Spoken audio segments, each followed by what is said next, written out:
वर्ग का पांचवा अक्षर या पांचवा वर्ण माँ के स्थान पर लिखते हैं। माँ के स्थान पर ये परिवर्तित हो जाता है या लिखते हैं। हमने इतनी बात लिखी है। पहली बात तो ये समझिए, बात बिल्कुल वही है। माँ के बाद में स्पर्श व्यंजन आने पर तो स्पर्श तो इसमें आ रहा था, तो बात वही, ठीक है। फिर जो बाद वाला पद जो आया है वो स्पर्श तो है ही है, तो उसका जो प्रथम वर्ण है पहला अक्षर, जैसे बाद वाला जो पद आया है ये ऐसे आया है, या इसमें देखते हैं, इसमें जैसे माँ के बाद में स्पर्श वर्ण है, ता जो है ये स्पर्श वर्ण है, तो ये जो पूरा पद है इसका पहला अक्षर ता है, तो ये ता है ये किस वर्ग का है, तो प्रथम वर्ण जिस वर्ग का होता है, तो ये ता किस वर्ग का है, वर्ग का है। ये ता है ये है तवर्ग का, किसका है, तवर्ग का। तो कहते हैं कि जिस वर्ग का होता है उसी वर्ग का पांचवा वर्ण, यानी कि ता वर्ग का पांचवा वर्ण माँ की जगह पे, यानी कि ता वर्ग का पांचवा वर्ण होगा ता था दा था ना, यही होगा ना, माँ की जगह पे लिखते हैं। तो माँ की जगह पे क्या लिखेंगे, ना लिखेंगे, माँ आधा था तो ना भी हम आधा लिखेंगे, ये देखो, ठीक है। यही बात हम कह रहे हैं, और यही बात को इस तरह से हिंदी में छोटे छोटे वाले शब्दों को लेकर के लिख दिया जाता है। असलियत में वही वाला नियम है, ठीक है, बस इस पे नहीं लागू होगा। इस वाले को अनुस्वार रूप में लिखेंगे संतोष ऐसे, तब मानी जाएगी कि इसमें अनुस्वार संधि है। कौन सी संधि है, अनुस्वार संधि। और यदि हम इसको पांचवा अक्षर लिख देंगे तो परसवर्ण संधि मानी जाएगी। बस इतने बात, मेरी बात समझ पा रहे हैं, नियम वही है। तो माँ वाली भी बात है, आधी माँ के बाद स्पर्श व्यंजन आने पर बाद वाले पद का जो प्रथम वर्ण है जिस वर्ग का होता है, प्रथम वर्ण जिस वर्ग का होता है उसी वर्ग का पांचवा वर्ण माँ के स्थान पर लिखते हैं, लिख दिया जाता है, ठीक है। अब जैसे लिखा है यहाँ पे खम प्लस ड, तो ये माँ के बाद में ड आया, तो पहली बात तो जो आएगा वो स्पर्श होना चाहिए, स्पर्श व्यंजन। यदि स्पर्श व्यंजन नहीं होगा, ग्यारह लावा होगा, तो फिर अनुस्वार संधि तो हो सकता है, होएगा, लेकिन उसमें परसवर्ण नहीं होगा। मतलब ये वाला रूप तो बन जाएगा, लेकिन ये वाला रूप नहीं बनेगा, ठीक है। तो इसलिए ये जानना जरूरी है कि माँ के बाद स्पर्श व्यंजन आने पर, तो माँ आया थी, इसके बाद जो अक्षर आया है वो पहले तो स्पर्श हो, स्पर्श है टाटा टाटा। फिर हम करेंगे ज्ञात कि उसका जो पहला पद है, तो पहला पद क्या, एक ही पद है, तो वो किस वर्ग का है, तो वर्ग कौन सा है, टा वर्ग का है, तो ये किस वर्ग का है, टा था डाटा ना, तो टा वर्ग का है, तो टा वर्ग का फिर उसी वर्ग का पांचवा वर्ण क्या होता है, तो टा वर्ग का पांचवा वर्ण क्या होगा, ड़ा, क्या होगा, ड़ा होगा, टा ठा डा ढा ड़ा, ठीक बात है। तो कह रहे हैं कि वो पांचवा वर्ण जो है वो माँ के स्थान पे लिख दिया जाएगा, तो माँ ये है, इसके स्थान पे ड़ा लिख दिया जाएगा, तो माँ आधी है तो फिर ड़ा भी आधी होगी, तो यहाँ पे माँ की जगह पे हम क्या लिखेंगे, ये खा है, और खा की जगह पे आधी ड़ा लिखेंगे, तो आधी ड़ा ऐसे ही लिखा जाता है, तो हो गया खंड डाओ, तो ऐसे क्या हो गया। तो एक बात हम लिखते हैं ऐसे, खंड ये भी सही है और ये भी सही है, दोनों में से असली कौन सही है, तो असली सही है ये नहीं सही है, ये इसलिए नहीं सही है क्योंकि स्पर्श वाले में हम ऐसा करेंगे, और ये सही क्यों है, क्यों ऐसा कर भी सकते हैं, करना तो हमें ये चाहिए ये परसवर्ण संधि से, है ना। यदि नहीं भी करते हैं तो भी सही है, बहुत गलत नहीं है, इस ऐसे बना सकते हैं अनुस्वार से, लेकिन अनुस्वार के साथ साथ में यदि परसवर्ण संधि लागू हो जा रही है तो हमें प्रायः ऐसे लिखना चाहिए, ये ज्यादा सही है, ये थोड़ा कम सही है, ठीक है, लेकिन सही दोनों है। और मैं एक बात और बता दूं, है हाँ, ये भी बात सही है कि परीक्षा में कौन सही माना जाएगा वर्तनी में, तो मेरे ख्याल से ये दोनों सही मान जाएंगे, ए और बी ऑप्शन होना चाहिए। यदि ए और बी ऑप्शन दोनों नहीं है तो प्रश्न विवादास्पद हो जाएगा।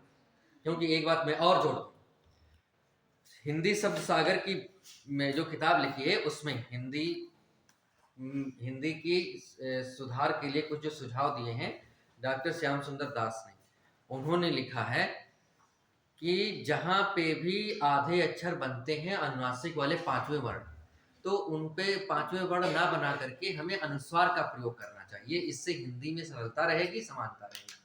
नहीं तो कहीं आधी ना बनेगा, कहीं आधी ड़ा बनेगा, कहीं अंग बनेगा, कहीं माँ बनेगा। तो ये अलग अलग बनने की जगह पे सब में समानता रहे तो ये ठीक है। तो उन्होंने कहा अनुस्वार का प्रयोग करना चाहिए। तो उस दृष्टि से उन्होंने इसके जगह पे इसकी मान्यता दी है ना। तो इसलिए हिंदी में दोनों सही है, ठीक है, और दोनों ही सही माने जाते हैं। जैसे कि लेकिन एक दृष्टि से हिंदी का जन्म संस्कृत से हुआ है तो उस हिसाब से इसको ज्यादा सही मानते हैं। लेकिन विकल्प में दोनों हो तो उनमें से दोनों में से एक चुनना हो तो हमारे समझ से ये चुनिए, ठीक है। जैसे दोनों में से, और दोनों वैसे तो दोनों सही है, और ए और बी दोनों तो फिर वो वाला, ए और बी दोनों सही है तो वो वाला विकल्प ए और बी दोनों, और नहीं ऐसा कोई विकल्प है एक ही बताना है तो पहला वाला, ठीक बात है। क्योंकि ये इतना होना चाहिए। हाँ, तो वैसे ही अब लिखा है सम ख, तो अब देखो यहाँ पे माँ के बाद में स्पर्श है खा। अब खा किस वर्ण का है? कावर का है। का खा गा घा। इसका पांचवा क्या होगा? कावर का अंग क्या होगा? अंग, यही तो होगा। तो कह रहे हैं कि माँ की जगह पे फिर पांचवा वर्ण अंग लिखना है। तो ये क्या हो जाएगा? स और अंग और खा। अंग में हलंत इसलिए लगा माँ भी आधा था तो अंग को भी मैंने आधी कर दिया, तो ये हो गया संख। क्या हो गया? अब संख को मैं ऐसे भी लिख ले, संख को ऐसे भी लिख लिया जाता है, नहीं कहा जाता। तो सही ये भी है और सही ये भी है, लेकिन शुद्धतम सही है नहीं। जैसे अभी लिखूं मैं दूसरा, अरे ये नहीं लिख सर ये वाला समझ में नहीं आ रहा, जो लास्ट वाला आपने बताया है सर, ये संख वाला। हाँ, ये आपने कहा कि इसमें टाटा ना मतलब पांचवा चलेगा उतना तो पता है। हाँ, तो देखिए फिर से जैसे वही उसी मिलता जुलता गंग और प्लस गा, ये हो गया। तो ये माँ के बाद में स्पर्श व्यंजन है और ये गा किस वर्ग का है? कावर का। कावर का है। कावर का मतलब का खा गा घा अंग, अंग यही तो है। इतनी बात तो ठीक है ना। तो उसी वर्ग का फिर माँ के स्थान पे कौन लगेगा? पांचवा अक्षर लगेगा। तो माँ के जगह पे हम पांचवा अक्षर करेंगे ना, ठीक है। तो पांचवा अक्षर करने का मतलब ये है कि माँ जो था आधा था, तो पांचवा अक्षर जो हम लिखेंगे वो ऐसे होगा, लेकिन ये आधा है तो इसको भी आधा कर देंगे। अब गा फिर वैसे लिख लिए, गंगा हो गया, नहीं हो गया। और गंगा हम ऐसे भी लिखते हैं।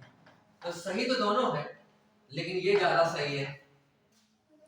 हाँ आइए, तो मेरी बात समझ पाएंगे सर। वैसे ही लिखा है घम प्लस टा, यानी कि माँ की जगह पे टवर का पांचवा बन जाएगा घंटा बन जाएगा। क्या बन जाएगा? घंटा। कम प्लस पन, तो माँ की जगह पे पावर गए पाखवा बा, माही आ रहा है तो कंपन ही रहेगा, माँ को माही रहेगा, ठीक है। क्योंकि पा जो है ये पवर्ग है, पवर्ग का पांचवा क्या होगा? पा फा बा भा मा, माही आ रहा है तो माही रहेगा। जैसे लिखा है, ये लिखा है गुम और प्लस लिखा है फित्र, तो पा फा बा भा मा, तो फिर वो भी माँ रहेगा, गुम फित्र माही रहेगा, ठीक है। दूसरी बात है सा और शाम प्लस कर, तो माँ की जगह पे था तथा ना शांत बन जाएगा। क्या बन जाएगा? और अम प्लस कित, तो ये बन जाएगा अंकित। क्या बन जाएगा? अंकित। अंकित ऐसे लिखा जाता है, और लेकिन ऐसे ना लिखने की जगह पे इसमें लिखा जाएगा ऐसे, अंकित नहीं होगा, ये अंकित लिखा है। क्यों? क्योंकि का पांचवा अक्षर कौन सा होगा? अंग, तो ये माँ की जगह पे अंग लिखा जाएगा, ठीक है। तो मेरे ख्याल से ये उदाहरण आप लिख लीजिए और ये परसवर्ण का ये नियम लिखा है, ठीक है। इस नियम के हिसाब से इसको समझने का और प्रयास करिए। तो ये तो है इसका उदाहरण, और इतनी ही इसमें बात है, और कोई ज्यादा इसमें बात नहीं है परस्वर्ण में। हाँ, अनुनासिक में बताता हूँ आपको। तो कुछ जो लिख गया ठीक है, जो नहीं लिखा है लिखना चाहते हैं तो लिख लीजिए। मेन चीज ये है, दो बातें लिखिए, परिभाषा लिख लीजिए और इसका कुछ उदाहरण लिख लीजिए, बस बात ये।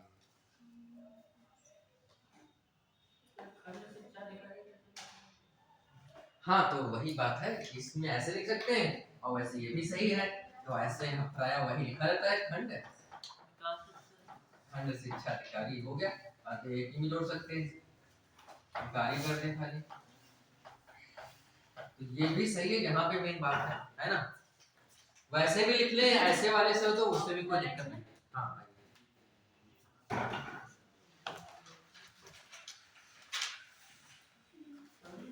हाँ, क्या कहते हैं?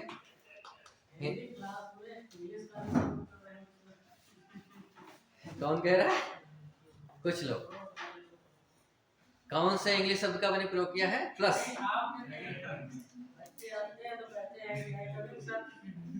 अच्छा अच्छा, नहीं कुछ तो बातें हैं प्रयोग हो ही जाती है ना। तो कहने का मतलब ये है कि अंग्रेजी का इतना अधिक प्रभाव है कि उसका प्रयोग ना चाहते हुए व्यक्ति करते रहते हैं, है ना। और दूसरी बात ये है कि थोड़ा वो समय के अनुसार बात होती है। कभी जब किसी चीज का बहुत अधिक महत्व होता है तो उस चीज का प्रभाव इतना ज्यादा पड़ने लगता है कि जहां पे जरूरत नहीं होती वहां तक पड़ता है।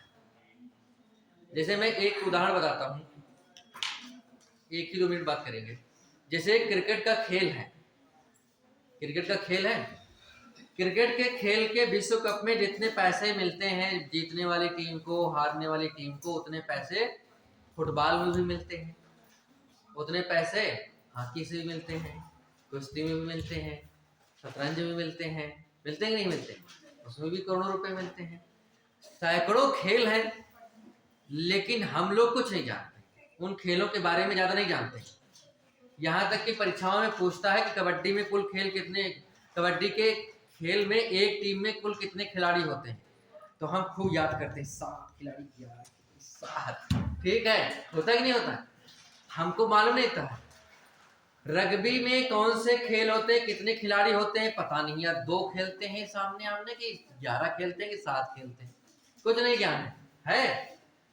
शतरंज में जो चीजें होती है थोड़ी बहुत जानते हैं, लेकिन कौन क्या है वो भी नहीं जानते हैं। क्यों?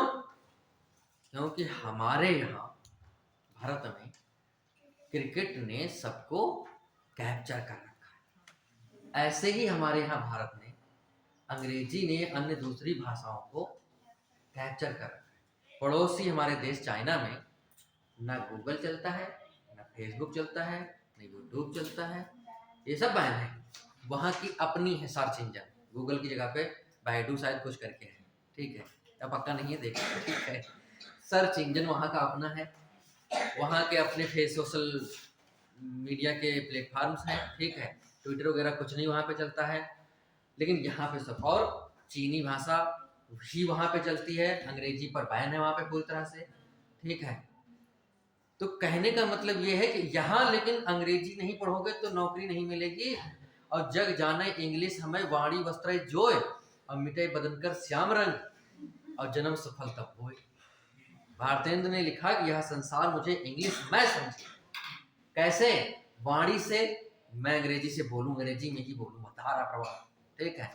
और वस्त्रों से, वस्त्र जैसे पहने बढ़िया टाई वाई लगा के हैं एकदम है, बढ़िया अप टू डेट हो गए, तो वो। और तीसरे बचा जो, तो ये तक तो हमने कल दिया, मान लिया कि अंग्रेजी भी सीख लिया और टाई वाई भी खरीद लिया, लेकिन तीसरी प्रॉब्लम है, और तीसरी प्रॉब्लम ये है कि शरीर का जो रंग सांवला है ये दिक्कत कर रहा है, ये भी गोरा बन जाए तब जन्म सफल समझो।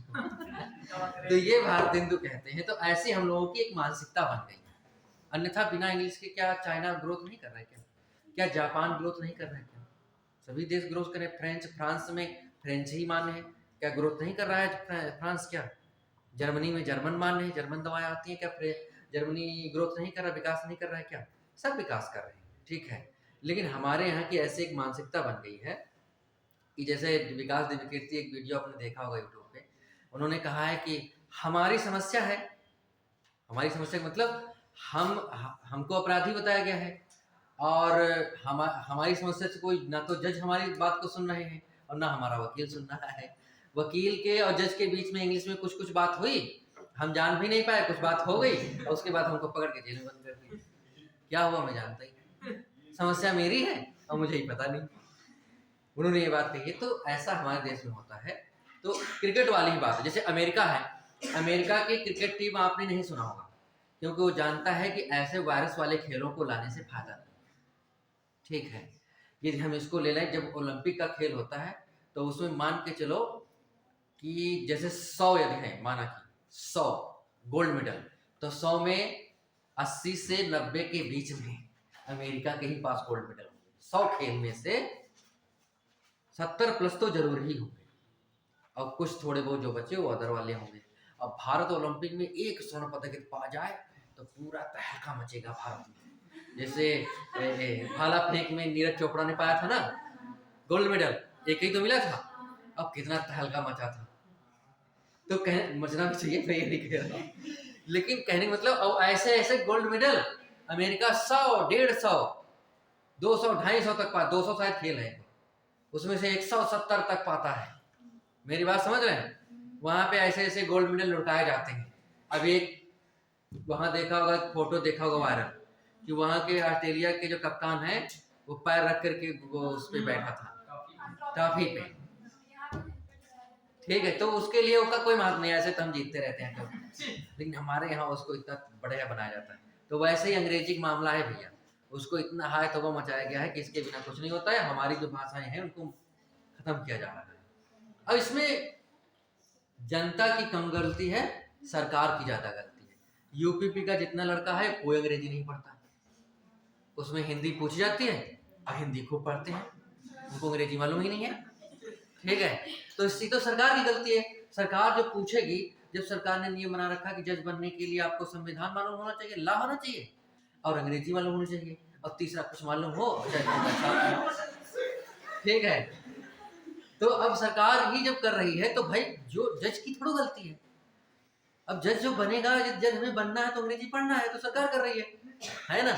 सरकार कहेगी नहीं अंग्रेजी कोई जरूरत नहीं है, आप हिंदी पढ़िए, और संविधान की जो जरूरत है जिसके आधार पे आपको फैसला लेना है वो पढ़िए, तो सब हिंदी वाले बनेंगे। क्यों नहीं बनेंगे? हम क्यों पढ़ेंगे मतलब से अंग्रेजी जा करके, है ना। तो बात ये है, फिलहाल में बात है ना। तो अब पढ़ते हैं अपना वाला दूसरा, ये कौन सा था? अनुनासिक, है ना। अनुनासिक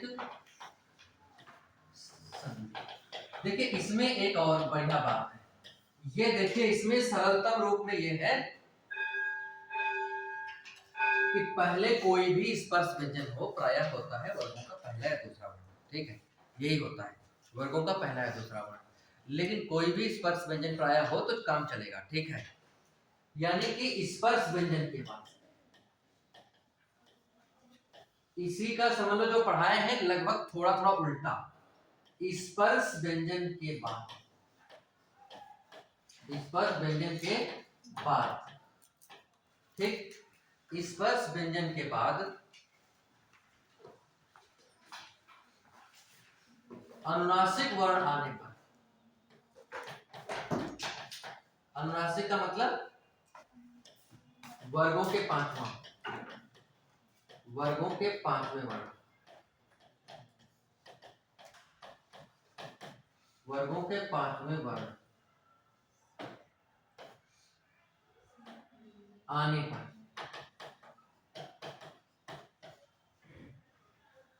आने पर पहले पद का, पहले पद का अंतिम वर्ण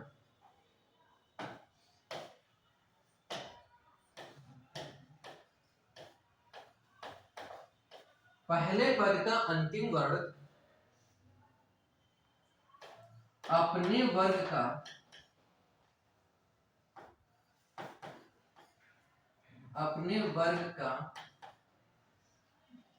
अपने वर्ग का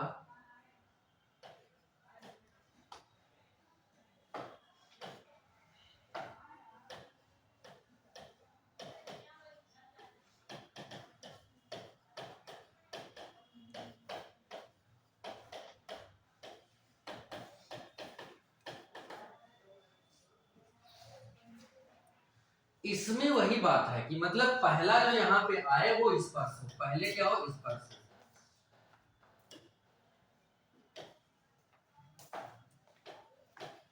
अब फिर स्पर्श के बाद जो हो वो इनमें से कोई हो, अन, या, रा, ना और मा, यही तो अनुनासिक है। पहले स्पर्श हो और बाद में इनमें से कोई हो, तो ये वाले भी क्या कहते हैं, अपने वर्ग के पांचवें वर्ण हो जाते हैं, ये भी वही हो जाते हैं पांचवें।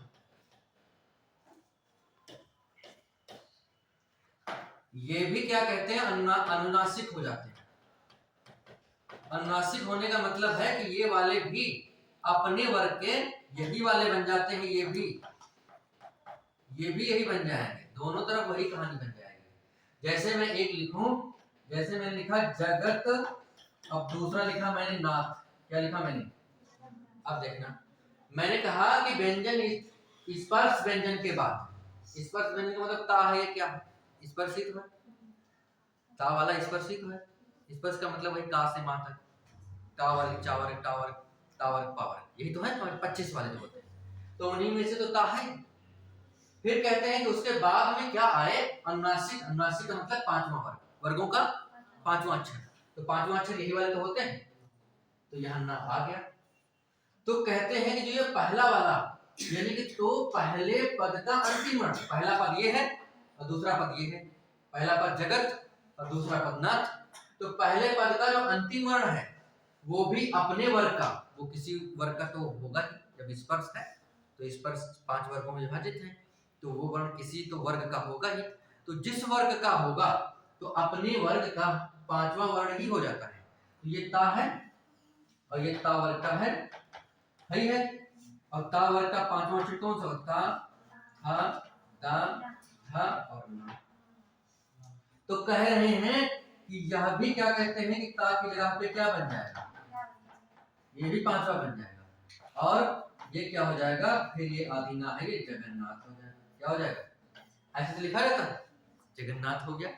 मतलब सरल है, स्पर्श व्यंजनों के बाद इधर कभी भी पांचवा वर्ण दिखाई पड़ जाए, जितने पीछे पड़े उनमें कहीं भी पांचवा वर्ण नहीं आएगा, ठीक है, क्योंकि वो जो तीसरा वर्ण हो रहा था उसमें क्या था, उसमें ये था कि दूसरे नंबर पे जो आएगा वो क्या था, मतलब पहले वर्ण जो कट तक मैंने बताया था, क च ट थ, पहले वर्ग जो आएगा क च ट त और प, इसके बाद में मैंने कहा था क्या आ सकता है, इसके बाद में वर्णों के दूसरे और नहीं, दूसरे नहीं,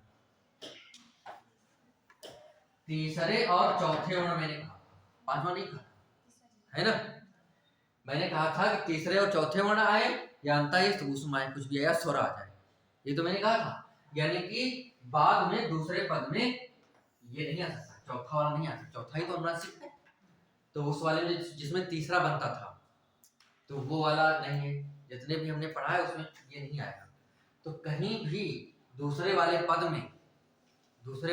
में आपको दिखाई पड़ जाए कि पांचवा अक्षर है, अनुनासिक है, तो समझ लेना कि अनुनासिक वाला होगा, और फिर इसके पहले जो है तो उसी को जो है जिस वर्ग का है उसी का पांचवा फिर उसको भी कर दो, ठीक है। ता है तो तावर्ग का है, तावर्ग का पांचवा है, ता से धर ना, ये आधा था तो इसको भी आधा कर दे जगन्नाथ, ठीक है। ऐसे ही मैं बताता हूँ, जैसे सप्तमार्ग लिखा, क्या है सप्तमार्ग,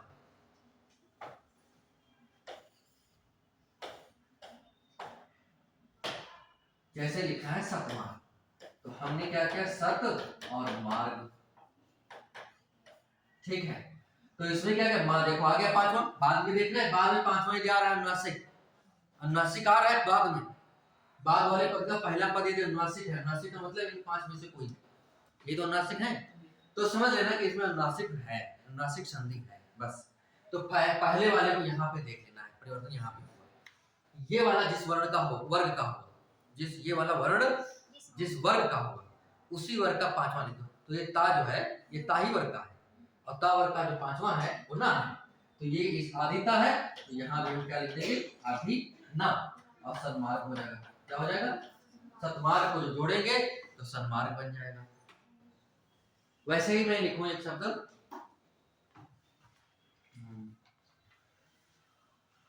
वाक में, क्या मैं लिखूं, वाक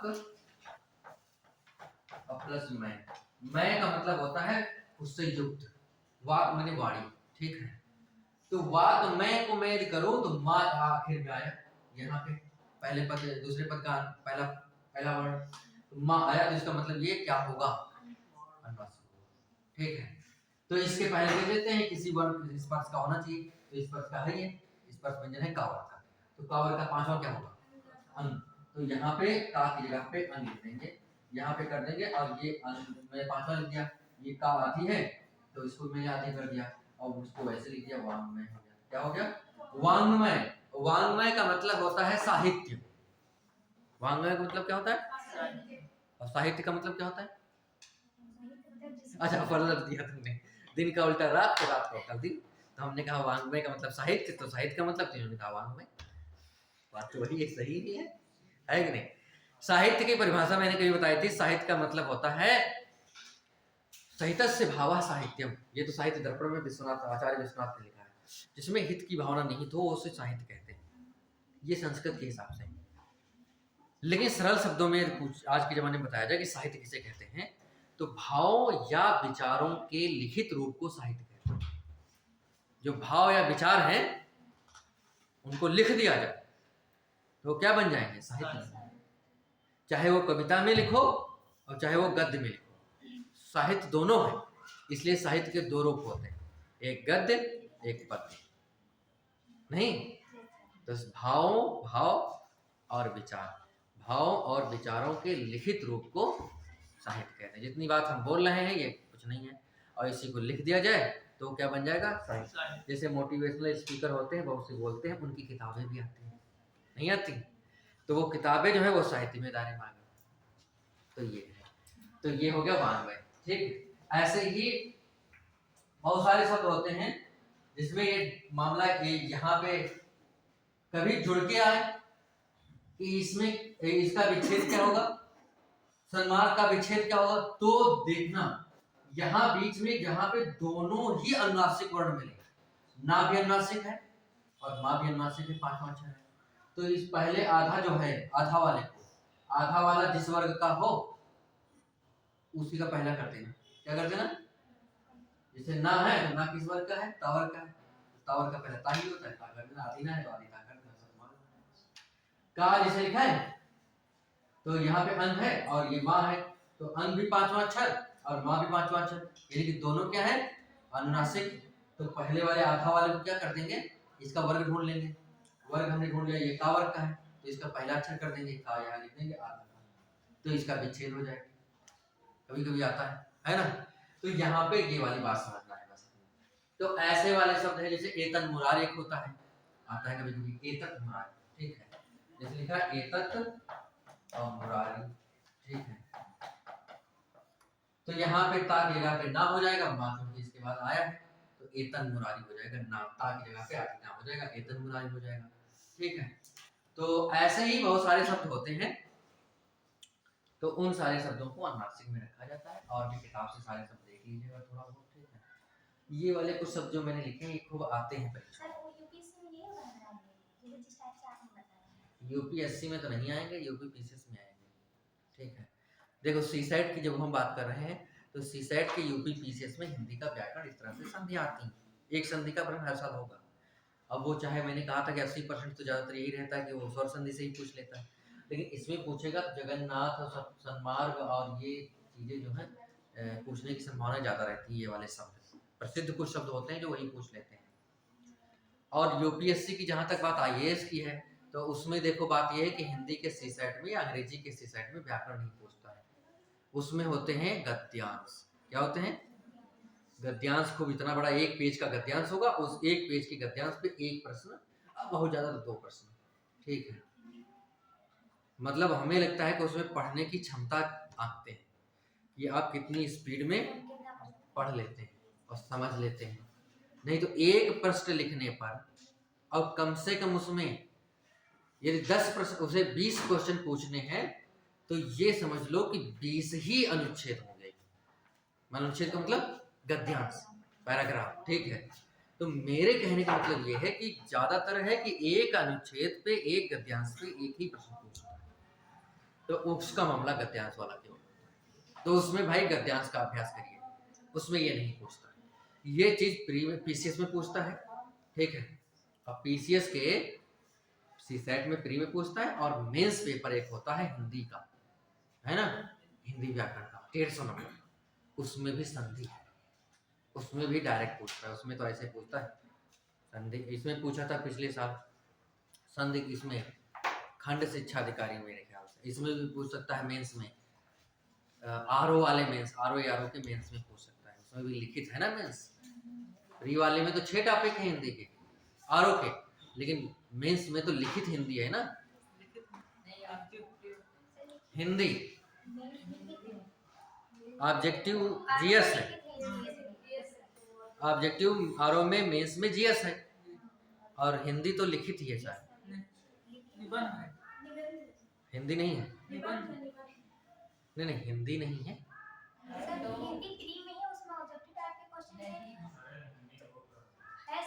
देख लेना फिलहाल।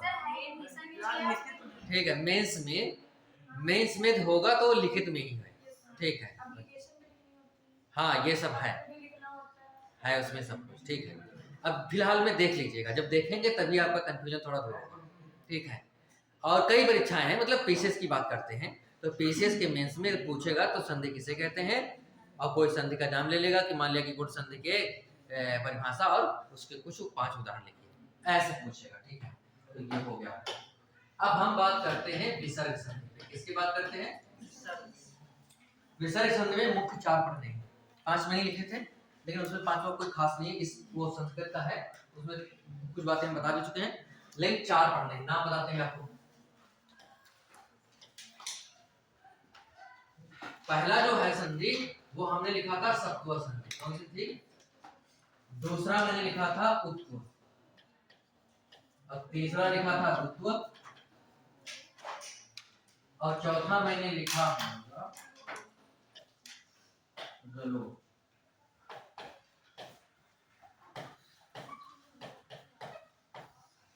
एक मैंने लिखा था रेफ। रेफ की बात, रेफ पे थोड़ा बात कर भी चुके हैं, रेफ बनता कैसे, लेकिन थोड़ी बात। इनमें से ये दोनों के ज्यादा पूछने के चांसेस होते हैं। कौन से? उत्व और ऋत्व। और वैसे तो भाई पूछने के लिए तो कुछ भी पूछ सकता है। ठीक है, तो हम पहले नंबर पे बात करते हैं सत्व पे। किस बात करते हैं? देखो सत्व इसका इसलिए नाम पड़ा क्योंकि इसमें बनता है सा। विसर्ग के स्थान पे क्या बनेगा? उसका नियम चाहे जो हो, लेकिन फाइनली बनेगा सा। क्या बनेगा? और इसका उत्व इसलिए नाम है कि फाइनली ये बनेगा उ। क्या बनेगा? उ बनेगा। ठीक है, उ बनेगा, उ की जगह पे फिर ओ बन जाएगा, तो मिलता उ इसलिए नाम है, लेकिन ओ बन जाएगा। ठीक है, तो इसमें क्या, इसमें बनता है प्रायः ओ। ठीक है, इसमें बनता है प्रायः सा, और सा में तीनों सा बन सकती हैं। ठीक है, ये तीनों सा बन सकती है। इसमें उत्तु बनेगा, उत्तु के बाद वैसे वो बनता है, वो फाइनली तो ओ ही बनता है, ओ बन गया। इसमें क्या बनता है? रुच में बनता है रा। क्या बनता है? और लोक में क्या होता है? रा जो होता है पहले से, इसका हो जाता है लोक। क्या हो जाता है? लोक बने गायब। रा होता है, रा गायब हो जाता है, तो इसलिए नाम लोक है। रा का लोक होता है इसमें, और इसमें ओ बनता है, इसमें रा बनता है, इसमें ये तीनों सा बनती है। ठीक है, तो हम पहले नंबर पे सत्वों की बात करते हैं आपसे।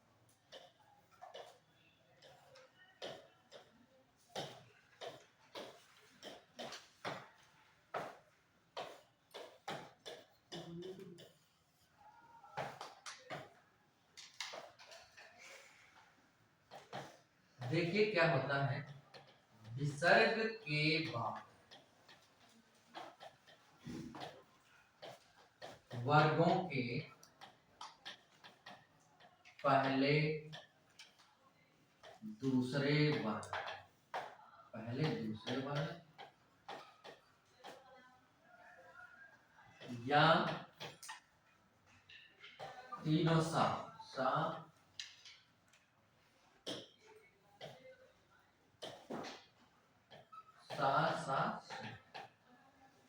आने का, हा नहीं आएगा इसमें, तीनों सा आएगी लेकिन हा नहीं आएगा। यदि हा भी आता तो हम सा लिखने की जगह पे हम अंतःस्थ लिख देते, है ना। लेकिन हम इसमें अंतःस्थ लिखेंगे तो हा भी जुड़ जाएगा, हा होगा नहीं। अच्छा उसमें लिख देते, अंतःस्थ नहीं उसमें लिख देते, ठीक है। तो हा नहीं है इसमें सा। तो ये हो गया आने पर, विसर्ग के स्थान पर, विसर्ग के स्थान पर सा हो जाता है।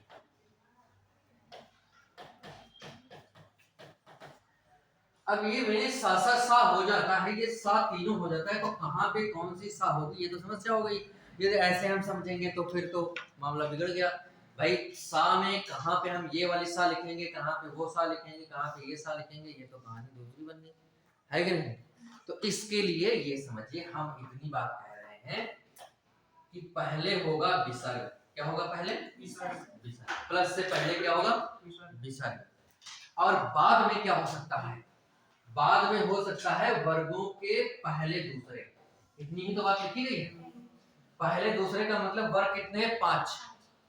तो का वर्ग में का हो सकता है, खा हो सकता है, क्या हो सकता है, छा हो सकता है, ता हो सकता है, ठा हो सकता है, ता हो सकता है, था हो सकता है, और पा हो सकता है, और फा हो सकता है, और या फिर हो सकता है सा और सा। बस हमने जो यहां संक्षेप में लिखा है वही बात ये लिखी और वही बात ये लिखी, यानी कि विसर्ग के बाद, यानी प्लस के पहले विसर्ग और उसके बाद वर्गों के पहले दूसरे या फिर सा आए। तो देखिए तो क्या होगा, इसमें कोई परिवर्तन, इधर कोई परिवर्तन नहीं होगा, इस वाले विसर्ग के स्थान पे ही परिवर्तन होगा। या तो ये सा बनेगी या ये सा बनेगी या फिर ये सा। किसके स्थान पे? विसर्ग के स्थान पे, इधर कुछ नहीं होगा। तो मैं बताता हूं, सा वाला पहले समझ लो, विसर्ग के बाद जो सा आए वही सा बनेगी, ठीक है। ये वाली सा आए तो ये सा बनेगी, ये वाली सा आए तो ये बनेगी, ये वाली सा आए तो ये बनेगी। बस इसमें तो कोई बात ही नहीं है। दूसरी बात ये है कि यदि ये वाली चा वर्ग आए, चा और छा आए, ये दोनों अक्षर आए तो ये वाली सा बनेगी, ये वाले आए तो ये वाली सा बनेगी, और ये वाले आए तो ये वाली सा बनेगी, ठीक है। और यदि ये दोनों आ गए और ये दोनों आ गए तो ये खाली जैसा था वैसा ही रहेगा, इसमें बनेगा ही नहीं, यानी परिवर्तन नहीं होगा, परिवर्तन नहीं होगा। कुछ शर्तें हैं और कुछ अपवाद हैं जो परिवर्तन होता है, अन्यथा नहीं होगा। यानी कि विसर्ग के बाद में का और खा आए तो परिवर्तन नहीं होगा, विसर्ग के स्थान पे विसर्ग ही रहेगा, ठीक है। या फिर विसर्ग के बाद में पा और फा आए तो विसर्ग का विसर्ग ही रहेगा, कोई परिवर्तन नहीं होगा। लेकिन विसर्ग के बाद में चा छा आ जाए तो विसर्ग के स्थान पे सा बन जाएगा, आधी सा बनेगा। क्या बनेगा? आधी, ठीक है। यदि विसर्ग के बाद में टा और ठा आ जाए तो ये वाला बनेगा, और विसर्ग के बाद में ता और था आ जाए तो ये वाला बनेगा। इतनी ही बात है, ठीक है। जैसे मैं बताता हूं आपको, जैसे मैंने लिखा यहाँ पे, इसमें कुछ जो अपवाद है मैं अभी बताऊंगा, ठीक है। पहले मैंने कहा कि का और खा आने पर कोई परिवर्तन नहीं होगा। जैसे मैंने लिखा यहाँ पे, क्या मैंने कर दिया, दो प्लस खा, तो ये बनेगा क्या, विसर्ग था, विसर्ग का विसर्ग ही रहेगा। मेरी बात समझ पा रहे होंगे। जैसे मैंने लिखा यहाँ पे अंतःकरण, क्या लिखा मैंने, अंतः प्लस करण, तो ये बनेगा क्या, ये ऐसे ही रहेगा अंतःकरण। क्या रहेगा, जैसे मैंने लिखा प्रातः काल, ठीक है, तो ये प्रातः काल ही रहेगा, ये विसर्ग का परिवर्तन नहीं होगा। जैसे लिखा अधः पतन, अच्छा ये वाला भी हो जाए अधः पतन वाला, है ना। जैसे मैंने लिखा अधः पतन, तो ये फिर अधः पतन ही रहेगा, इसमें परिवर्तन नहीं होगा, है ना। तो कहने का मतलब, लेकिन सब में ऐसा है ये भी नहीं, इसके अपवाद भी है, परिवर्तन होता ही है, लेकिन प्रायः परिवर्तन होने का नियम नहीं है। नियम ये कहता है कि परिवर्तन नहीं होगा, परिवर्तन क्या होगा, नहीं होगा। और दूसरी बात ये है कि जैसे एक शब्द पढ़ा होगा आपने, मनः प्लस कामना,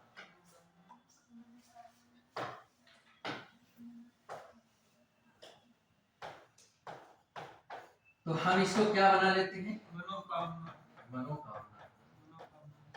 तो ये है क्या, गलत ना, इसका बनेगा मनः,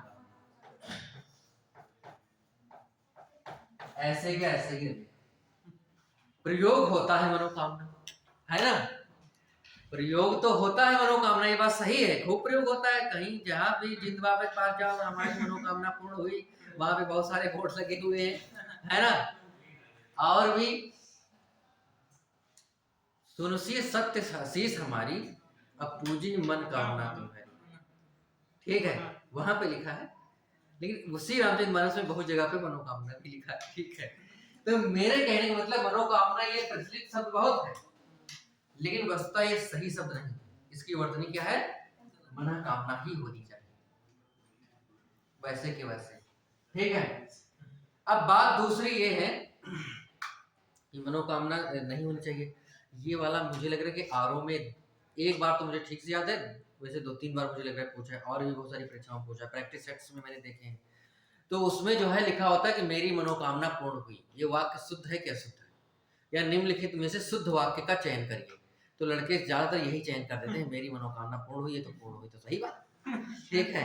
तो मनोकामना पूर्ण हुई ये वाक्य अशुद्ध है, आप किसी किताब में देखिएगा, अब शुद्ध अशुद्ध जो आरओ के लिए किताबें आई हैं, या प्रीवियस ईयर के जो पेपर हैं आरओ के, उसमें देखिएगा ये वाक्य मिलेगा, क्योंकि ये वाक्य पूछा जा चुका है। और हरदेव बारिया, पीएन पांडे के जो किताबें हैं, पृथ्वीनाथ पांडे की, उसमें शुद्ध अशुद्ध वाक्यों में देखिएगा तो भी मिलेगा, और भी जगह पे लिखा हो सकता है, लेकिन ये मैं बता रहा हूँ जहां मैंने देखा, ठीक है। तो यहाँ पे मनोकामना शब्द सही नहीं है, मेरी मनोकामना पूर्ण हुई, यह वाक्य अशुद्ध है, गलत है। शुद्ध वाक्य यह है कि मेरी मनः कामना पूर्ण हुई, मेरी मनः कामना पूर्ण हुई, सही ये है इस नियम से, ठीक है। तो हमने ये कहा कि यदि विसर्ग के बाद में का और खा आता है तो और या फिर पा और फा आता है तो कोई परिवर्तन नहीं होता है प्रायः, ठीक है, प्रायः नहीं होता है, ठीक है। और लेकिन यदि चा छा है तो सा बनेगा किसके स्थान पे, इसी के स्थान, इसको विसर्ग को हटा के टा ठा है तो ये वाला बनेगा, और ये, ठीक है। हम बताते हैं ये चा वाला, इसको हटा देते हैं।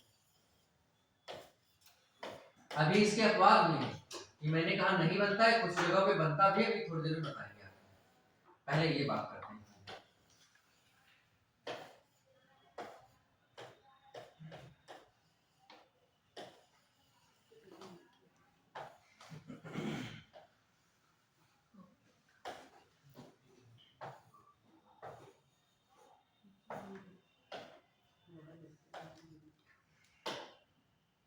देखिए जैसे लिखा मैंने यहाँ पे नी और प्लस चल, या छल भी कह सकते थे, है नहीं, नी प्लस छल। तो देखो यहाँ पे क्या है, विसर्ग के बाद में चा और छा भी आ जाए, दोनों बातें लिखी। चलो ठीक है, विसर्ग, ठीक है, चा भी लिख गया और छा भी लिख गया, इसमें चा है उसमें छा, ठीक है। तो दो, यदि कह रहा है कि विसर्ग के बाद में चा और छा है, विसर्ग की बात है, तो यहाँ पे क्या हो जाता है, यहाँ पे हो जाता है यही वाली सा, आधी सा होगी, लेकिन कैसे वाली सा हो, पूरी सा नहीं, आधी सा। तो ये विसर्ग के स्थान पे ये वाली आधी सा हो जाएगी, तो मतलब क्या हो जाएगा, विसर्ग की जगह पे ये वाली आधी सा लिख देंगे, ये वाली का मतलब है तालव्य वाली, ठीक है। तो ये बन जाएगा निश्चल, क्या बन जाएगा, और ये बन जाएगा निश्चल।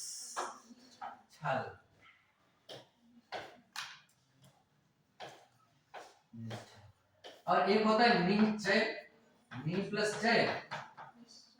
तो ये इस विसर्ग के स्थान पे देखो, विसर्ग के बाद चा आया, तो विसर्ग के स्थान पे सा बन जाएगा, वैसे तो चा बन जाएगा निश्चय। क्या मेरी बात समझ पा रहे हैं? जैसे एक शब्द होता है निस्तेज, नहीं, ये तो ये वाला बन जाएगा, ठीक है, हाँ उसको पढ़ना है कि नहीं। तो यहाँ पे मेरे ख्याल से शायद बात समझ पाए। तो कभी भी चा के पहले और छा के पहले यदि सा लिखनी हो, ये वर्तनी में भी जान लो, चा के पहले और छा के पहले कभी सा लिखनी हो, तो ये वाली लिखेंगे, ये वाली लिखेंगे, ये वाली लिखेंगे, कौन सी लिखेंगे आप? जैसे कभी आपको इसी में कंफ्यूजन आ जाए, निश्चय में यार कौन सी सा लिखी, ये वाली सा लिखी, वो वाली सा लिखी, तो आप समझ जाना कि एक चा के पहले हमें ये सा लिखनी है, तो चा के पहले कभी सा लिखनी होगी, तो हमें यही वाली तालव्य वाली ही सा लिखनी होगी, दूसरी सा नहीं लिखनी, है ना। तो बात ये है, तो यहाँ पे आप समझ गए होंगे मेरे ख्याल से, थोड़ा बहुत जरूर। और दूसरी बात ये कि उदाहरण बहुत सारे किताब में दिए गए हैं, है ना, किताबों की टक्कर कोई नहीं ले सकता, है ना। और किताब ही सर्वश्रेष्ठ गुरु है, विद्या गुरु राम गुरु। विद्या किसको मानते हैं, किताबों को प्राय मानते हैं, ठीक है। और भर्तृहर ने नीति शतकम में लिखा है विद्या गुरु राम गुरु, शायद जो मेरे व्हाट्सएप पे देखे होंगे उस पे लिखा भी है विद्या गुरु राम गुरु, ठीक है। तो वो वहीं से है, नीति शतकम का ही लिया गया है, ठीक है। नीति शतकम मैंने 109 श्लोक है नीति शतकम में, वैसे 100 श्लोक प्रमाणिक मानते हैं, लेकिन जो हमने किताब पढ़ी थी उसमें 109 श्लोक हैं, ठीक है। शतक का मतलब 100 होता है, लेकिन कुछ विद्वानों का मानना है कि नहीं, ये 109 के 9 ही उन्हीं के लिखे गए हैं, और शतक का मतलब 100 ही नहीं होता है। शतक जैसे किसी ने लगाया तो 110 रन बना दिया, 105 रन बनाए, माना तो शतक ही जाएगा, ठीक है। तो इसलिए शतक मानते हैं, तो वो प्रमाणिक मान जाते हैं। तो उसमें 109 श्लोक है, वो बीए फाइनल में चलती भी थी, तो वो पूरी श्लोक में, पूरी किताब मैंने पढ़ी है, उसी में का एक श्लोक है, उस श्लोक की वो लाइन है वो, ठीक है, कि विद्या गुरु राम गुरु, विद्या गुरुओं की भी गुरु है, तो वो आपने शायद पढ़ा होगा व्हाट्सएप पे, उसकी लिखा है, ठीक है। तो ये हो गया। अब दूसरी बात ये है, तो हाँ, किताब की बात इसलिए आई थी कि यहाँ पे तो मैं ज्यादा से ज्यादा 2, 3 उदाहरण, 4 उदाहरण, 5 उदाहरण, 10 उदाहरण, 20 उदाहरण बता सकता हूँ। किताब में हो सकता है आपके 25-30 उदाहरण लिखे होंगे और भी ज्यादा, है ना। तो बात ये है, तो ये हो गया। अब मैं टा ठा वाला बताता हूँ। टा ठा में क्या है, विसर्ग के बाद में, विसर्ग के बाद में यदि आ रहा है, इसको विराट है ना,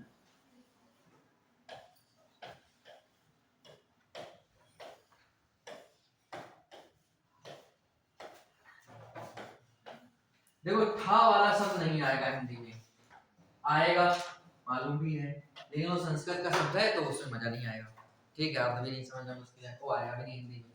लेकिन हाँ ये आ सकता है कि जैसे लिखा है धनु और प्लस टंकार, क्या लिखा है, धनुष की टंकार, ये हो जाएगा अर्थ। तो फिर क्या कर देंगे इसका, कहते हैं कि विसर्ग के बाद में कभी भी टा और ठा आए तो टा आया है, तो विसर्ग के स्थान पर क्या हो जाएगा, ये वाली सा होगी, फिर नहीं होगी। तो हमने विसर्ग के स्थान पे क्या लिख दिया, ये वाली सा, ठीक है।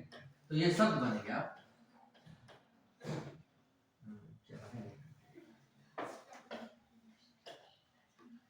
धनुष टंका।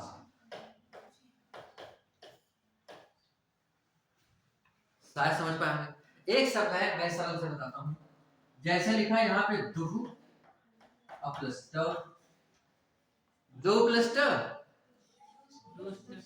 जैसे कभी दुष्ट लिखना हो आपको, अब दुष्ट लिखना हमका समझ में आया तो दुष्ट में या वाली साहब ने ऐसे दुष्ट लिखी कि ऐसे वाला दुष्ट लिखें कि ऐसे वाला दुष्ट लिखें।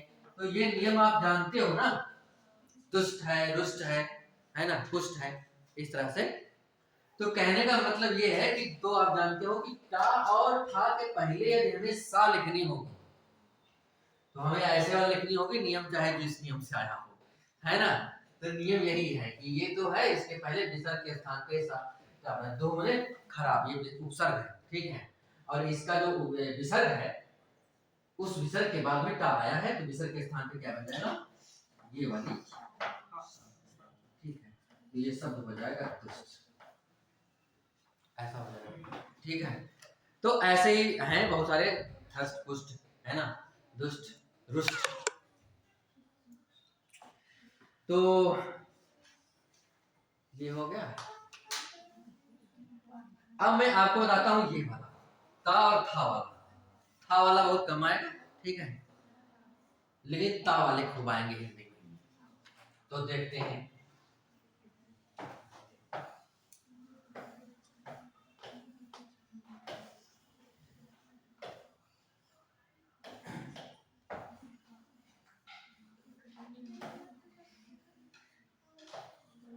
देखो, शिक्षक के पढ़ाने से कोई विद्वान नहीं बन सकता, और ये भी बात है कि शिक्षक के मार्गदर्शन के बिना भी कोई विद्वान नहीं बन सकता। शिक्षक एक मार्गदर्शक है, ना कि आपको विद्वान बनाएगा, ठीक है।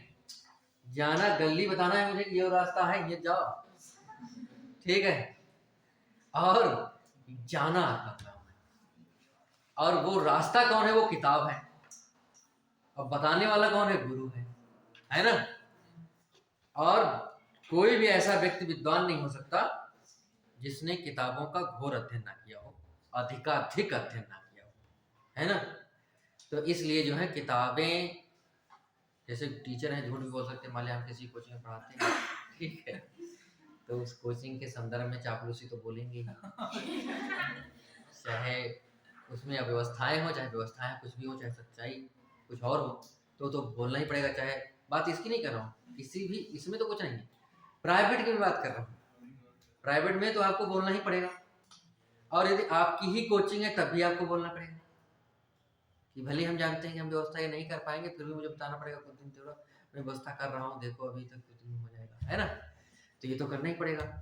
तो मैं कहने का चाहता हूँ कि शिक्षक एक बार झूठ बोल सकता है ना, किताबें झूठ नहीं बोलेंगी, जो है तो है। अब लिख किसी मास्टर ने गलत दिया हो वो अलग बात है, या प्रिंट अलग गलत हो गया वो अलग बात है, लेकिन जो प्रिंट हो गया जो बात है वही बोलेंगे, है ना। प्रिंट होने का मतलब है कि कहीं धोखा होगा, और जो विद्वान है वो कभी एक किताब नहीं पढ़ता, ये भी तो बात है। तो मान लें कि यहाँ वाली चीज प्रिंट हुई है, दूसरे वाली में कोई जरूरत थोड़ी नहीं, वही बात प्रिंट हुई, उसमें भी गलत प्रिंट हुई होगी, उसमें गलत प्रिंट हुई होगी, कोई दूसरी बात प्रिंट हुई होगी, है ना। तो हमें किताबें प्रायः सत्य बोलती हैं, तो वो सबसे सच्चे क्या कहते हैं, सच्चे मार्ग है, उसको जरूर अनुसरण जो करते हैं वही विद्वान बनते हैं, है ना। तो बात ये है, तो ये बात हो गई ये। अब हम इसका बात करते हैं, जैसे लिखा है यहाँ पे नियम और प्लस तेज, क्या लिखा है, तो सीधा देख रहे हैं, ये विसर्ग के बाद में ता और था है, ता ही हिंदी में ज्यादा आता है, था संस्कृत में ज्यादा आता है, ठीक है। तो ये वाली सा बनेगी, ठीक है। तो इस वाले विसर्ग के स्थान पे हमने ऐसा बना दिया, तो ये सब क्या बन गया, ठीक है। निस्तार जैसे शब्द है, नि प्लस तार, निस्तार का मतलब होता है जिसका निस्तारण ना हो पाए, समाधान नहीं कर पाए, है ना। तो यहाँ पे देखो ता है, तो ये भी सा ऐसा वाला बनेगा, तो क्या हो जाएगा, निस्तार। नमस्ते जैसे लिखा है, नमः और धनते, ठीक है।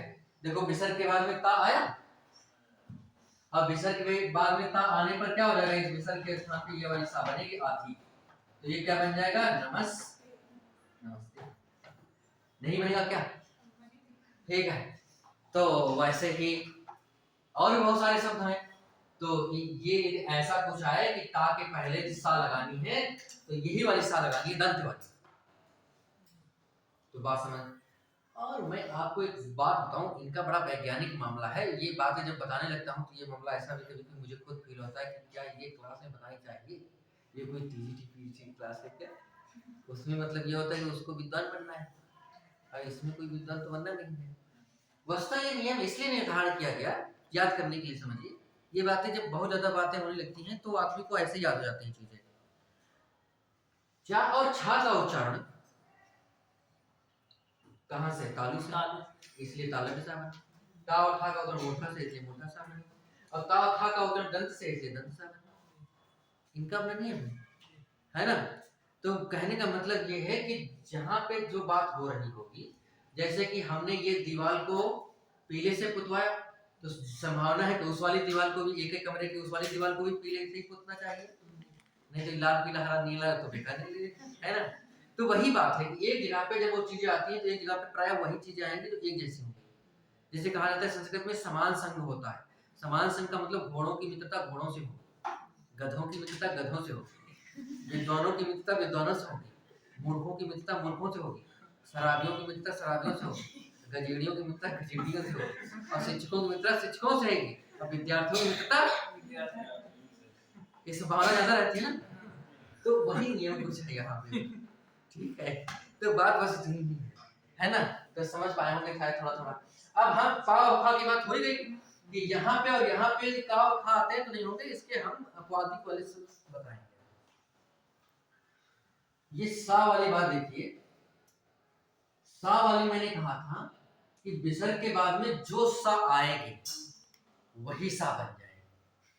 विसर्ग के बाद जो सा आएगी वही सा बन जाएगी। जैसे हम इसका उदाहरण बताते हैं, एक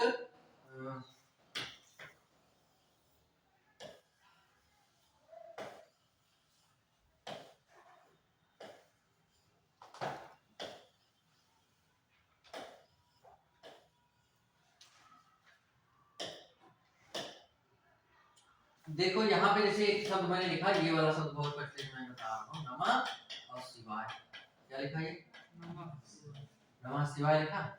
इसमें इस सा वाले में ये वाले ज्यादातर शब्द आते हैं, कुछ शब्द हैं ऐसे ये वाले, लेकिन ये वाले तो हिंदी में बहुत ही कम प्रयोग होते हैं या होते ही नहीं, ठीक है। ये वाले शब्द ज्यादा होते हैं हिंदी में प्रयोग। तो मैं इसके उदाहरण बता रहा हूँ आपको दो चार। नमः शिवाय से मैंने लिखा, तो विसर्ग के बाद में क्या है? सा आया। सा ही तो आया, छोटी नहीं आया। यदि इसका विग्रह करेंगे, सी लिखा है, और सी का वर्तनी विस्तृत करेंगे तो क्या बनेगा? पहले सा और फिर बाद में ये तो बनेगा, यानी कि पहले सा आया। तो इसका मतलब ये हुआ कि विसर्ग के बाद एक सा आता है तो जो सा आएगा वही सा बन जाएगा। वही वाली बात है, समान उच्चारण रहेगा, ठीक है। तो हमने क्या किया कि ये वाले सा को, ये वाले विसर्ग को भी ये सा कर दिया, और हम कर दिया ये नमः शिवाय। क्या कर दिया? ये भी सही है, ये तो उल्टा है, ये नमः शिवाय। कभी कभी कुछ लोग कहते हैं कि ये वाला तीनों भी आए, सा के वाला है विसर्ग के बाद, तो हम जो है यदि हम उसका विसर्ग ना करें, विसर्ग के स्थान पे, उसको विसर्ग के स्थान पे सा ना करें, सा में विसर्ग को परिवर्तित ना करें, विसर्ग का विसर्ग ही रहने दें, तो भी सही है। जैसे नमः शिवाय मैंने ऐसा किया और इसको मैं ऐसे ही लिख दूं नमः शिवाय, तो भी सही है। ये दोनों सही मान जाते हैं। संधि ना करो, जैसे कि संधि जहां पे हो रही है, जैसे लिखा है नर और प्लस इस, तो यहाँ पे कभी भी नर प्लस इस नरेश लिखना हो तो ऐसे नहीं लिखोगे, लिखोगे कहीं पे हो रही है तो करना पड़ेगा। लेकिन यहाँ पे स्थिति ये है कि कर दो तो भी ठीक है, सही है पूर्णतः, और नहीं करो तो भी सही है पूर्णतः। मेरी बात समझ पा? जैसे एक सकता है, जैसे मैंने लिखा निःशुल्क। क्या लिखा मैंने? निःशुल्क। अब मैं आपको बताऊं कि आपको ज्यादातर कहीं पे निःशुल्क लिखा मिलता है तो ऐसे मिलता है,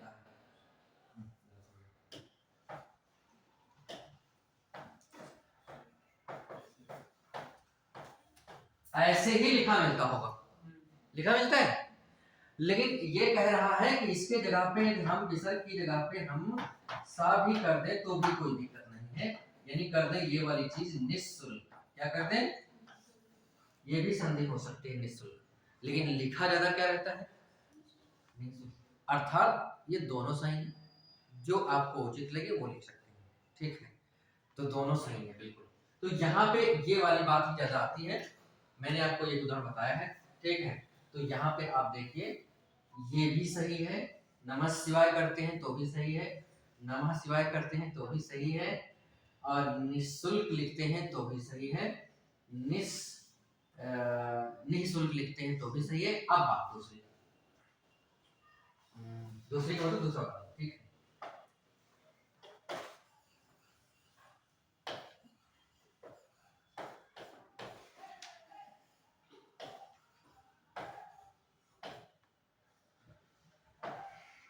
जैसे मैंने लिखा यहाँ पे निस्संदेह, निस्सार, निह और संदेह, ये लिखा मैंने, या फिर निसार मैंने लिख दिया, ठीक। ये दो मैंने उदाहरण दिया, ये सा वाले का, इस वाले का उदाहरण भाई हिंदी में नहीं है, ठीक है। ये तो मुझे बताना पड़ेगा, तो फिर संस्कृत को बताना पड़ेगा, वो आएगा नहीं कभी, संस्कृत वाला उदाहरण ही नहीं आ सकता इसमें, ठीक है। वो बिल्कुल संस्कृत का ही शब्द होगा, उसका हिंदी में प्रयोग नहीं होगा। तो हिंदी में संस्कृत का शब्द हो लेकिन हिंदी में भी उसका प्रयोग हो तो हिंदी में आएगा, वो नहीं होता। तो इसके लिए हम बाकी इसकी बात करते हैं। तो देखो विसर्ग के बाद में अभी ये वाली सा आई, तो ये वाली सा इसी सा को बनाएंगे, ठीक है। तो यानी कि इस सा के स्थान पे ये वाली सा कर देंगे, ये वाली सा जो सा आएगी वही सा बनाएंगे विसर्ग के स्थान पे। तो हमने क्या कर दिया? निस्संदेह,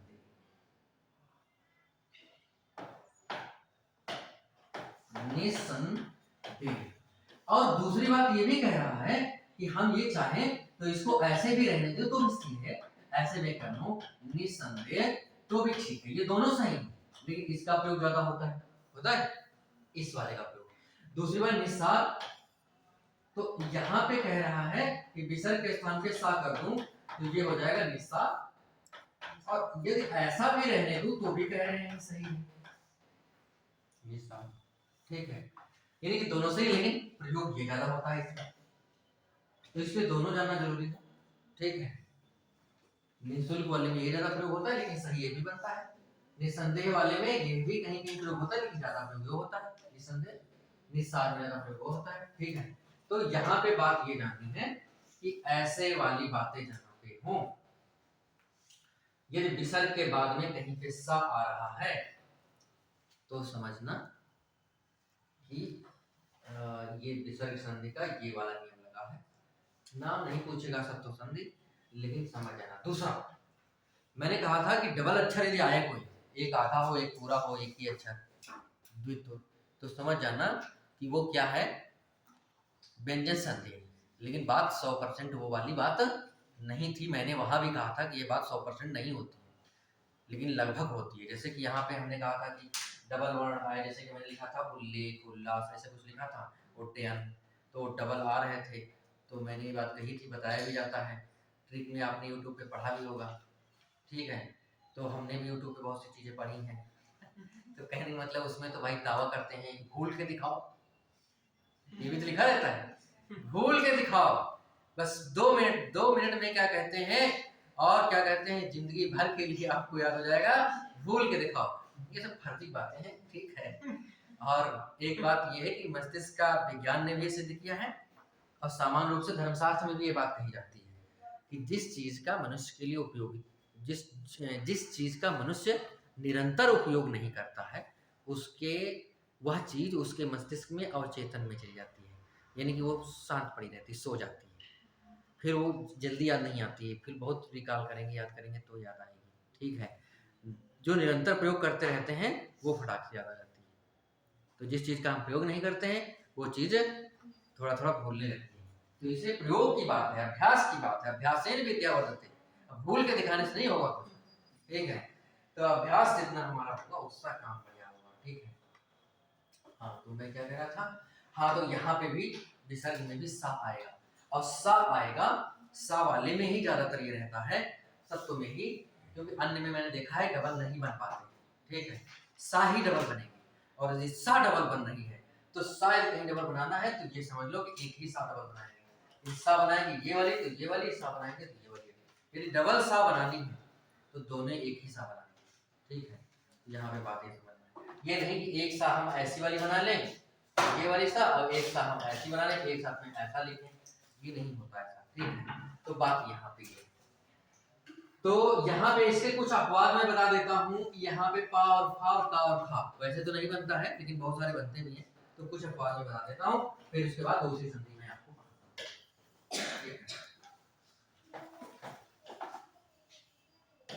और बहुत सारे शब्द ऐसे हैं जो अपवाद बनते हैं इसके, तो कुछ मैं ही लिख पाऊंगा तो उनसे हम बता देते हैं आपको। जैसे यहाँ पे लिखा है पुरस्कार, क्या लिखा है? पुरस्कार। ठीक है, तो पूरा क्या लिखा है? पुरस्कार। ठीक है, पुरस्कार नहीं होता है, ये वर्तनी में पूछते हैं। ठीक है, पुरस्कार होता है, राम में कोई मात्रा नहीं लिखनी चाहिए। ठीक है, पुरस्कार। दूसरा ये लिखा है जैसे दुष्कर, क्या लिखा है? दुष्कर। निष्फल,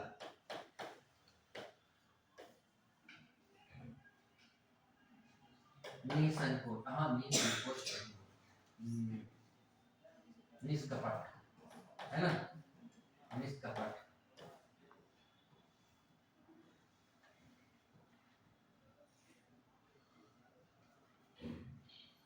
निष्कलंक। कुछ ऐसे शब्द हैं जो बन जाते हैं। ठीक है, अन्यथा नियम तो यही है कि का और खा आए तो विसर्ग में परिवर्तन नहीं होगा, पा और फा आए तो विसर्ग में परिवर्तन नहीं होगा, विसर्ग ही रहेगा। और यदि ये आते हैं तो ऐसे परिवर्तन होगा, और सा आता है तो जो सा आएगा वही सा बनेगा। ठीक है, अन्यथा कुछ शब्द है, ये मैंने लिखा है जो ज्यादा प्रचलित है, जिनकी आने की संभावना रहती है, इनके विग्रह क्या होंगे? सबके जगह पे ये जो सा बने इन सा की जगह पे विसर्ग लग जाएगा। पूरा प्लस का, दुह प्लस कर, नी प्लस फल, नी प्लस कपट, नी प्लस। ठीक है, तो ये चीज होती है। तो कुछ अपवाद भी हैं जो हो जाते हैं। ठीक है, अब मैं बताता हूँ आपको उत्व संधि। कौन सा संधि? उत्व संधि।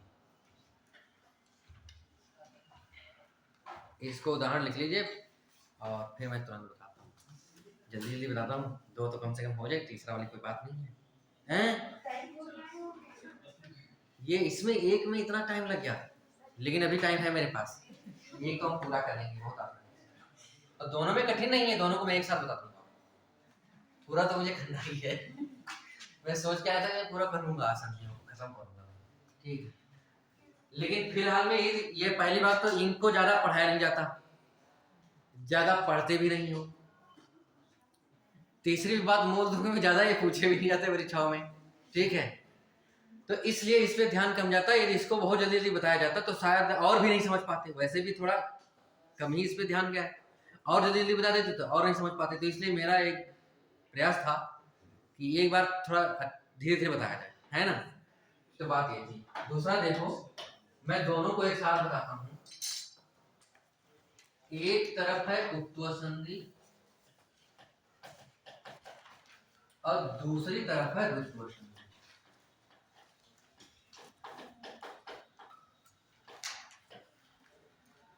देखो बात ये है कि विसर्ग के बाद वाली ही बात दोनों में होगी, लेकिन इसमें थोड़ा अंतर है। विसर्ग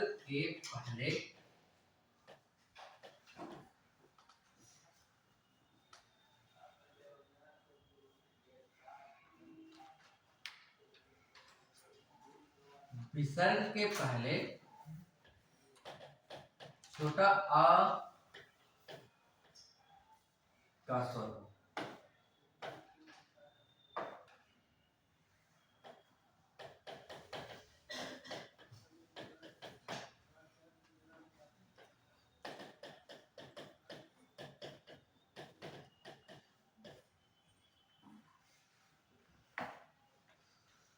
और विसर्ग के बाद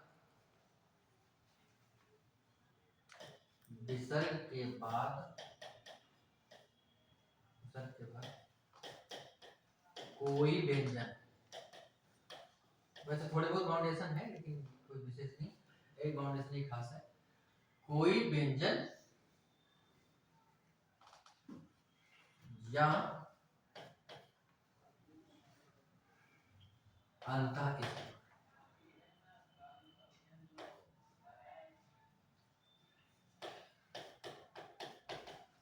अंतः स्वर आए तो विसर्ग के स्थान पर, मतलब कहीं परिवर्तन नहीं होगा, केवल विसर्ग, विसर्ग के स्थान पर, विसर्ग के स्थान पर ओ हो जाता है, ओ हो जाता है। ओ होने का मतलब है कि ओ की मात्रा लगे, ठीक है, ओ की मात्रा हो जाए। तो ओ को डायरेक्ट ओ नहीं लिखेंगे, बल्कि ओ की मात्रा लगाएंगे, ठीक है, ओ हो जाता है। जैसे मैं उदाहरण यहाँ पे एक लिख रहा हूं, जैसे मैंने लिखा मनो मनः और प्लस व्रत, क्या मैंने लिखा, दोनों बातें देखिएगा। विसर्ग से पहले छोटा आ का स्वर हो, यही तो है, विसर्ग से पहले छोटा आ का स्वर हो तभी क्या है, और विसर्ग के बाद में क्या हो, कोई भी व्यंजन हो या फिर अंतःस्थ हो, क्या हो, अंतःस्थ हो, कोई दिक्कत नहीं, अंतःस्थ मतलब यार अलावा।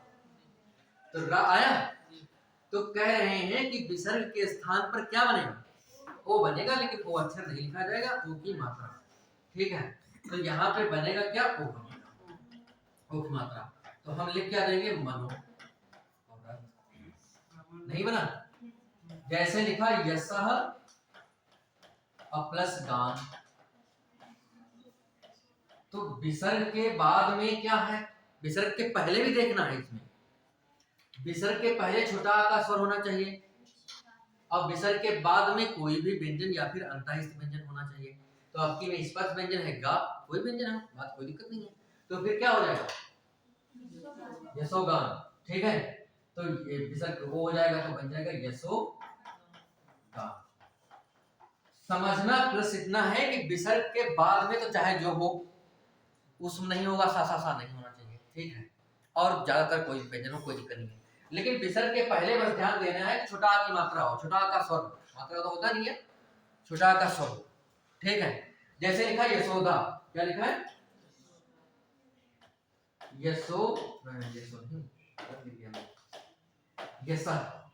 यशः प्लस धरा, क्या लिखा मैंने, यशः प्लस धरा, तो यहाँ पे धा आ गया, कोई दिक्कत नहीं है, कोई भी व्यंजन हो, क्या दिक्कत है।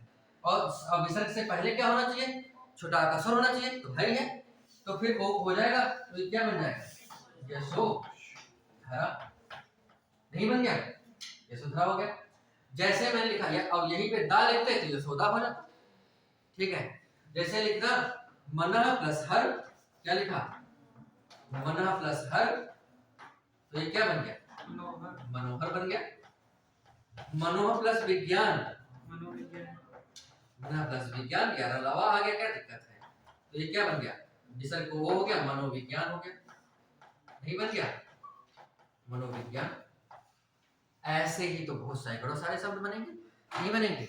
बस ध्यान ये रखना है कि विसर्ग के पहले छोटा आ का स्वर, बाद में तो चाहे जो हो, मतलब वो उस ना हो, और चाहे जो व्यंजन हो अंतःस्थ हो, कोई दिक्कत नहीं, ठीक है। इसी से मिलता जुलता ये भी है, इसीलिए मैंने कहा दोनों एक साथ बताऊंगा। अब देखो बात ये है, इसमें क्या है, विसर्ग के पहले, इसमें जो लिखा था वो बात, विसर्ग के पहले छोटा आ और बड़ा आ स्वर को छोड़कर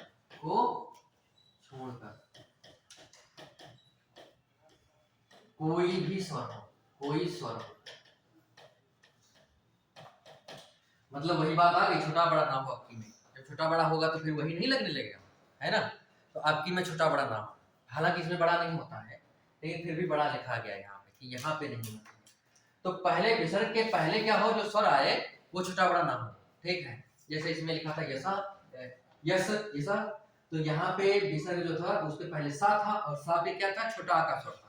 तो यही नियम था कि इसके पहले, विसर्ग के पहले जो है छोटा आ का स्वर हो। इसमें क्या है कि विसर्ग के पहले जो आए वो छोटा आ का स्वर नहीं है, बड़ा आ का स्वर नहीं है, इन छोटा बड़ा को छोड़ करके फिर चाहे जो स्वर हो, कोई भी स्वर हो, कोई दिक्कत नहीं, ठीक है। तो कह रहे हैं हाँ, और दूसरी बात वो, और विसर्ग के बाद वाली बात क्या होनी चाहिए?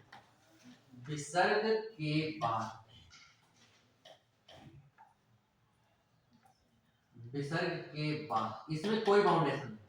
विसर्ग के बाद कोई व्यंजन, इसमें कोई अंतर है ऊष्म और स्पर्श, कोई व्यंजन और कोई व्यंजन या स्वर, कोई व्यंजन या कोई स्वर हो, कोई दिक्कत नहीं। स्वर, इसमें स्वर की बात नहीं है ना, इसमें केवल दो की बात है, एक स्पर्श व्यंजन की बात है और दूसरे अंतःस्थ की बात है, ऊष्म की बात नहीं है इस वाले में। और इस वाले में कोई बाउंडेशन नहीं, कोई व्यंजन हो कोई दिक्कत नहीं, व्यंजन ना हो तो स्वर हो जाए, ठीक है, कोई बात नहीं है। तो क्या हो जाएगा? या, व्यंजन या लेते हैं, ठीक है, व्यंजन या कोई स्वर हो तो विसर्ग के स्थान पर, तो विसर्ग के स्थान पर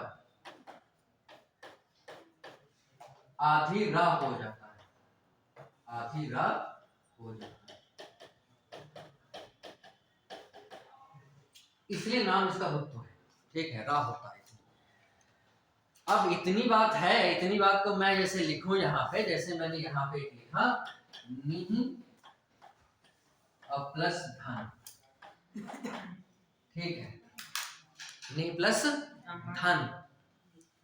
तो यहाँ पे बात ये है कि मैंने विसर्ग देखा, विसर्ग के पहले जो है वो स्वर देखा, विसर्ग के पहले वाला स्वर छोटा बड़ा नहीं होना चाहिए, तो नहीं है, छोटी ई है, तो ठीक बात है, सब पूरी हो रही है। और फिर विसर्ग के बाद जो पद आ रहा है वो कोई भी व्यंजन हो या कोई भी स्वर हो, कोई दिक्कत नहीं, तो फिर इसमें कोई बात नहीं, बात में सोचना नहीं, पहले ही सोचना है, इसमें भी पहले ही सोच लेना है।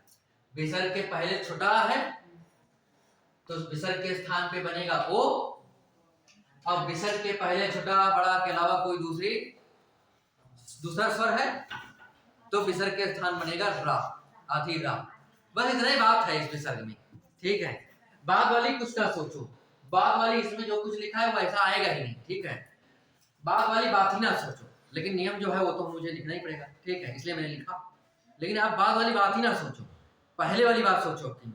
यदि विसर्ग के पहले छुटा आता है तो विसर्ग के स्थान पे वो बनेगा, और विसर्ग के पहले छोटा बड़ा के अलावा कोई दूसरा स्वर आता है तो विसर्ग के स्थान पे रा बनेगा। तो हमने रा बना दिया विसर्ग के स्थान पे, निर प्लस धन, ठीक है, निर प्लस धन।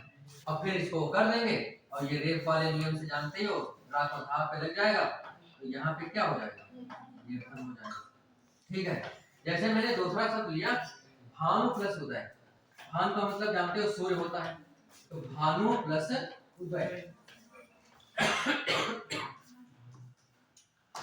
तो यहाँ पे देखो भानु प्लस उदय, तो यहाँ पे विसर्ग के पहले छोटा बड़ा नहीं है, छोटा हुआ है, तो कोई दिक्कत नहीं, छोटा बड़ा नहीं होना चाहिए बस, ठीक है। उसके बाद तो कुछ भी हो तो अब की में स्वर आ गया, कोई दिक्कत नहीं है, ठीक है। तो यहाँ पे विसर्ग के स्थान पे क्या बन जाएगा, रा बन जाएगा आधी, तो ये बन क्या जाएगा, भानुर और प्लस उदय। तो देखो शुद्ध व्यंजन के बाद कोई स्वर आने पर क्या हो जाता है, संयोग, यानी कि उस व्यंजन पे, उस शुद्ध व्यंजन पे उस स्वर की मात्रा लग जाती है, तो रा पर छोटा की मात्रा लग जाएगी, तो बन क्या जाएगा, भानुरुदय, बस ये बनेगा, ठीक है। तो कहने का मतलब ये है कि ऐसे ही जैसे लिखा है कवि आगमन, कविरागमन, ठीक है, ऐसे बनेगा। तो कहने का मतलब ये है कि बहुत सारे उदाहरण आप इसमें से देखेंगे और दोनों संधियां लगभग एक ही जैसे हैं, और जो शेष दो संधियां बची हैं वो उसमें कोई खास संधि नहीं है, वो है तो 5 ही मिनट की, लेकिन उसमें भी टाइम समझने में तो लगेगा, है ना, लेकिन ज्यादा नहीं है, लेकिन बात उसमें जो है दो एक बातें ऐसी हैं जो समझनी होंगी, तो बस एक ही बची है, ठीक है, तो उसमें बताएंगे। लेकिन इस वाले को बात आपको समझ के रखना है सही से, ठीक है, इस वाले बात को समझ के रखना है। इस वाले के उदाहरण और देखिएगा, और टाइम होता तो और हम बताते इसमें, ठीक है, लेकिन फिर भी ठीक है। जैसे निर्जन लिखा है, निर्धन मैंने बताया, दुर्जन लिखा है, 2 प्लस जन, तो ऐसे जितने भी होते रा बनेंगे, तो वो वाले सब सारे, ठीक है। तो चलिए आगे नहीं रखते हैं, दोनों को मिला करके पढ़िएगा। और